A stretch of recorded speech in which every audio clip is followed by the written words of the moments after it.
കിച്ചണും ഈ ഒരു ഭാഗവും ക്ലീൻ ആക്കി. ഇനി ഈ ഒരു ഭാഗത്താണ് ക്ലീൻ ആക്കാനുള്ളത്.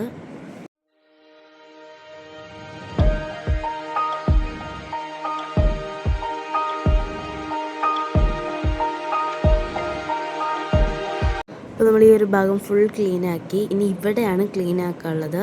സോ നമുക്ക് ഈ ബോട്ടിൽസിലൊക്കെ വാട്ടർ ഫില്ല് ചെയ്യാം, എന്നിട്ടത് ഫ്രിഡ്ജിൽ വെക്കാം. അത് കഴിഞ്ഞിട്ട് ബാക്കി ക്ലീനിങ് ചെയ്യാം.